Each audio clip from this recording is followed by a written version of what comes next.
ಇಷ್ಟು ದುಡ್ಡಿನ ಬಗ್ಗೆನೇ ಯೋಚನೆ ಮಾಡ್ತಿದ್ದೀರಾ? ನಾನು ಹೇಳಿದೆ ತಾನೇ ಏನೋ ಒಂದು ಅರೇಂಜ್ ಮಾಡ್ತೀನಿ ನಾನು ಅಂತ. ಸ್ವಲ್ಪ ಆರಾಮಾಗಿರಿ ಇಬ್ಬರು. ರಿಯಲಿ ಸಾರಿ, ನಾನು ನಿನ್ನೆ ಬಂದಿದ್ದು ಸ್ವಲ್ಪ ತಡ ಆಯಿತು.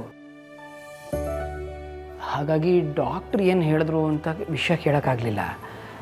ಜಾನ್ವಿಯವರೇ, ಡಾಕ್ಟ್ರ್ ಏನಂದರು? ಅಮ್ಮಂಗೆ ಕಣ್ಣಿನ ನರ್ವಲ್ಲಿ ಇನ್ಫೆಕ್ಷನ್ ಆಗಿದೆಯಂತೆ, ಅದಕ್ಕೆ ದೃಷ್ಟಿ ಹೋಗಿರೋದು. ಮೊದಲೇ ತೋರಿಸಿದ್ರೆ ಏನಾದರೂ ಮಾಡ್ಬೋದಿತ್ತು, ಈಗ ತುಂಬ ಕಷ್ಟ ಅಂತ ಹೇಳಿದ್ರು. ಮಾಡಿಸ್ಲೇಬೇಕು ಅಂದರೆ ಐ ಟ್ರಾನ್ಸ್ಪ್ಲಾಂಟ್ ಮಾಡಿಸ್ಬೇಕಂತೆ. Transplants are very costly procedures ಅಲ್ವಾ?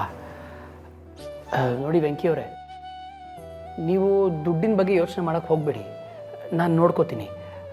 ಅಮ್ಮಂಗೆ ಕಣ್ಣು ಬರೋದು ಮುಖ್ಯ ಅಲ್ವಾ?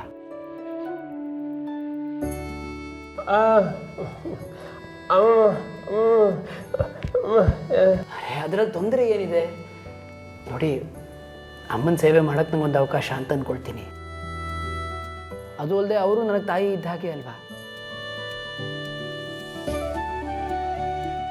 ಇಂಥ ಬಣ್ಣದ ಮಾತುಗಳನ್ನ ಆಡಿನೇ ಎಲ್ರಿಗೂ ಮೋಸ ಮಾಡ್ತಿರೋದು. ಇವ್ರು ಯಾರನ್ನ ಬೇಕಾದ್ರೂ ನಂಬಿಸ್ಬೋದು, ಆದರೆ ನನ್ನನ್ನು ನಂಬಿಸೋಕ್ಕಾಗಲ್ಲ. ಆದಷ್ಟು ಬೇಗ ನೀವು ಏನು ಅಂತ ಎಲ್ರಿಗೂ ಅರ್ಥ ಮಾಡಿಸ್ತೀನಿ. ಎಷ್ಟು ಒಳ್ಳೆ ಮನಸ್ಸಪ್ಪ ನಿಂದು. ಆ ದೇವರು ನಿನ್ನ ಸಂದಾಗಿಟ್ಟಿರಲಿ. ಅಮ್ಮ, ನನಗೆ ದೇವರಿಗಿಂತ ನಿಮ್ಮಂಥ ಮನುಷ್ಯರ ಮೇಲೆ ಹೆಚ್ಚು ನಂಬಿಕೆ ನೋಡಿ. ನೀವು ಆಶೀರ್ವಾದ ಮಾಡಿದ್ರೆ ನಾನು ಖಂಡಿತ ಚೆನ್ನಾಗಿರ್ತೀನಿ.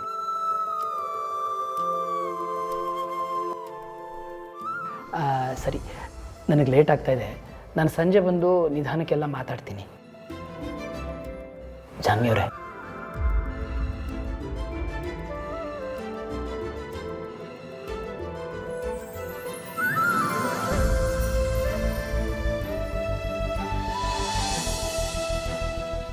ಅಣ್ಣ, ಅದಕ್ಕೆ ನಾನು ಒಂಚೂರು ಹೊರಗೆ ಹೋಗಿ ಬರ್ತೀನಿ. ಅವ್ರೇನಾದರೂ ಫೋನ್ ಮಾಡಿ ನಿಮಗೆ ಕೇಳಿದ್ರೆ ಅದನ್ನೇ ಹೇಳಿ. ಹಾಂ,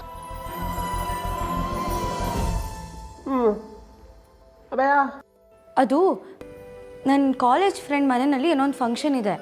ನಾನು ಒಬ್ಬಳೇ ಹೋಗ್ತೀನಿ ಅಂದರೆ ಒಬ್ಬಳೇ ಹೋಗಬೇಡಿ, ನಾನು ನಿಮ್ಮ ಜೊತೆ ಬರ್ತೀನಿ ಅಂತ ಹೇಳ್ತಾರೆ. ಅವ್ರು ಬಂದರೆ ಅಲ್ಲಿ ಮಾತಾಡೋಕ್ಕೆ ಯಾರೂ ಇರಲ್ಲ, ಒಬ್ಬರೇ ಕೂತಿರ್ಬೇಕಾಗತ್ತೆ.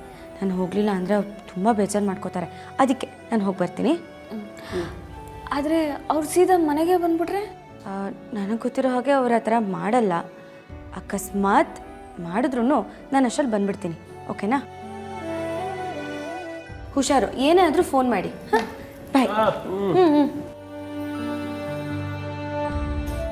ವೆಂಕಿ ಪಾಪ, ಅವರು ಒಬ್ಬರೇ ಹೋಗ್ತವ್ರೆ, ನೀನು ಜೊತೆಲಿ ಹೋಗತ್ತೆ ತಾನೇ?